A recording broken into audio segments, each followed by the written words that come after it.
Bonjour à tous, dans cette problématique d'ajustement linéaire, faisant directement suite à la vidéo précédente, nous avons la méthode de Mayer à prendre en compte ici, à découvrir, et nous allons voir un petit peu quelle est cette méthode de Mayer. Nous sommes dans les années 1740. Gottfried Mayer, qui apparaît ici, est confronté donc à la modélisation d'un nuage de points par une droite. Il a défini les résidus et son idée est qu'en fait, une bonne droite serait celle pour laquelle les résidus positifs, donc les décalages des points qui sont au-dessus de la droite par rapport à la droite, compensent exactement les résidus négatifs pour les points situés sous la droite. Autrement dit, la somme de tous les résidus est égale à 0. Donc c'est un critère qui a du sens, bien entendu, qui est tout à fait pertinent, et sans montrer ici le développement, mais le développement va se trouver sur mon document de cours. Eh bien, ça conduit immédiatement, alors je vais mettre des lunettes de Tug Life quand même parce que c'était une bonne idée, à G appartient à D. Qu'est-ce que c'est que G? C'est le point moyen du nuage. G pour centre de gravité, c'est-à-dire c'est le point qui a pour coordonnées la moyenne des abscisses des points et la moyenne des ordonnées des points, tout bêtement. Donc c'est ce qu'on peut appeler le centre du nuage. Et cette appartenance-là à la droite est équivalente au principe de Mayer qui se trouve au-dessus, c'est-à-dire que finalement, Maillard commence à se poser une question, il enlève ses lunettes et il se dit, zut, si je trace une droite comme ici en pointillé qui contient le point G, eh bien fatalement, les résidus positifs compensent les résidus négatifs. Alors ici, les résidus positifs seraient causés par les points à droite situés au-dessus de cette droite en pointillé, et les résidus négatifs pour les points situés en dessous. Tout se compense, or la deuxième droite ne suit absolument pas l'axe fin, on va dire, hein, l'axe principal du nuage. Donc Mayer s'est trouvé bien bête et il a dit, bon bah, je vais quand même inventer une méthode qui va me conduire à une droite qui est cohérente par rapport à la tendance imprimée par le nuage. Changeons un peu notre fusil d'épaule, on va voir ce que ça donne. La méthode de Mayer, pour trouver une droite cohérente, consiste en fait à partager équitablement, en tout cas autant que possible, le nuage entre la gauche et la droite. Donc on va classer les points par valeur croissante de x. On va prendre la moitié des points dont les abscisses sont les plus faibles et l'autre moitié dont les abscisses sont les plus élevées. On va calculer un point moyen pour chaque demi-nuage, point qu'on va nommer bien sûr G1 et G2, et on tracera la droite G1, G2. Et on devrait trouver quelque chose qui suit bien l'axe entre guillemets du nuage. Alors c'est vraiment entre guillemets parce qu'on ne peut pas vraiment parler d'un axe de symétrie ici pour un nuage relativement quelconque. Donc ici, on a un nombre impair de points. On va faire un choix. On est bien obligé. Prenons les 4 points de gauche et les 3 de droite. Et bien sûr, on aurait pu faire le contraire. Si on fait ça, on va pouvoir calculer un point moyen pour les 4 premiers points, un point moyen pour les 3 derniers, toujours en calculant les moyennes des abscisses et des ordonnées des points considérés, et on peut tracer la droite G1, G2. Bon, alors techniquement parlant, G1 est le barycentre des 4 premiers points et G2 celui des 3 derniers. Donc forcément, G qui est le barycentre de l'ensemble des points est quelque part sur le segment G1, G2. S'il y a autant de points dans chaque demi-nuage, G sera même le milieu du segment G1, G2. Ici, ça n'est pas tout à fait le cas, mais en tout cas, oui, on tomberait au milieu parce que chaque point correspond à un individu sur ce nuage de points, et donc les poids accordés aux différentes valeurs x et valeurs y seraient les mêmes. G, en tout cas, se trouve ici forcément aligné avec G1 et G2. Et qu'est-ce que ça implique? Ça implique que cette droite-là respecte le principe de Mayer de gauche. Donc Mayer retrouve le sourire et se dit, bah, finalement, la méthode que je viens de créer n'est pas si bête que ça, puisque je me trouve avec une droite qui respecte un principe qui est très logique, qui est la compensation des résidus, positifs et négatifs. Alors on va tenter justement ça sur un exemple.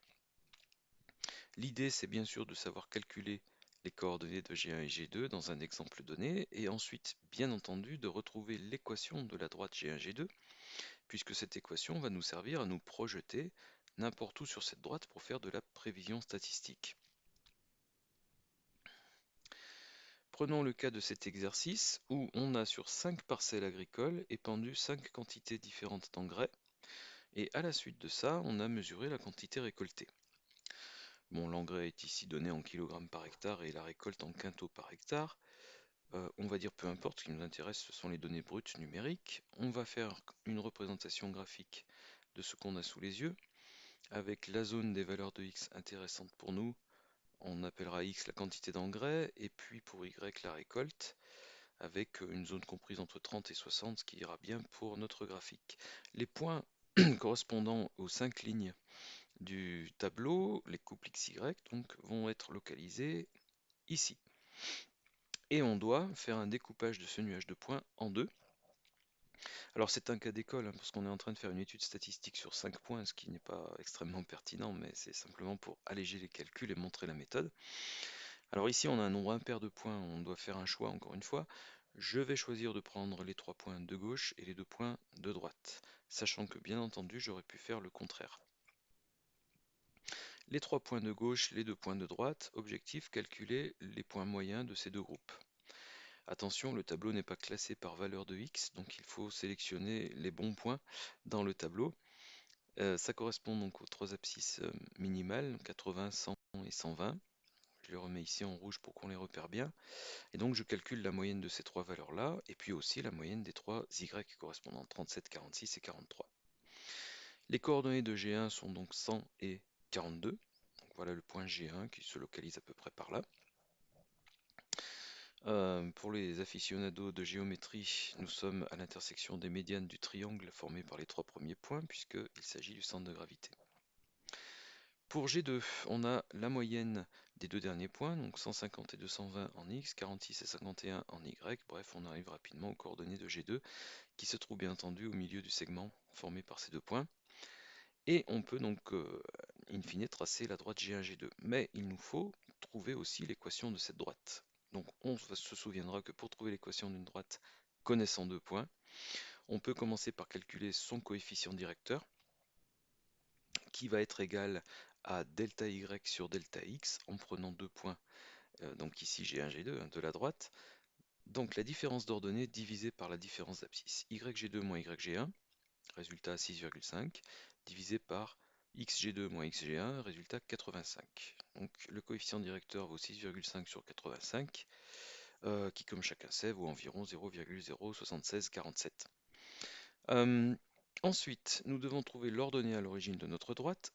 L'équation de la droite est de forme y égale ax plus b, donc on peut calculer b en calculant y moins ax. Petit a, on vient de le calculer. X et y, comment choisir leur valeur? Eh bien, l'équation de la droite, elle est valable partout sur la droite. Donc vous pouvez bien prendre le couple xy de n'importe quel point de la droite, ça fonctionnera. Prenons par exemple G1, et j'affiche donc maintenant les résultats. On calcule donc le coefficient directeur, l'ordonnée à l'origine, avec les coordonnées de G1, ce qui pour B consisterait à calculer 42 moins 0,07647 fois 100. Résultat 34,35. Je précise bien sûr que si on avait choisi les coordonnées de G2, on aurait trouvé exactement le même résultat pour petit b. Vous pouvez évidemment faire la vérification. Donc voilà pour la méthode de Mayer, on peut tracer la droite. Petite question piège, on va dire. L'ordonnée à l'origine vaut 34,35. Or ici, on voit que sur le graphique, l'intersection entre la droite et l'axe des Y est à peu près à la hauteur 40. Comment est-ce que ça se fait qu'il y ait un tel décalage? Eh bien tout simplement parce que petit b est l'ordonnée à l'origine, c'est-à-dire l'ordonnée qu'on trouve à la verticale de x égale 0. Donc n'oubliez pas la définition de petit b, et si on prolongeait le graphique vers la gauche jusqu'à x égale 0, eh bien la droite aurait descendu de telle sorte que sa hauteur serait égale à 34,35 bien entendu. Très bien, je vous quitte là-dessus sur cette méthode de Mayer. On voit dans une autre vidéo un exemple sur un autre tableau, tout bêtement, et on a quelque chose qui, j'espère, en tout cas, est facilement compréhensible. J'espère vous avoir aidé là-dessus, en tout cas, et je vous donne rendez-vous pour une prochaine vidéo. À bientôt!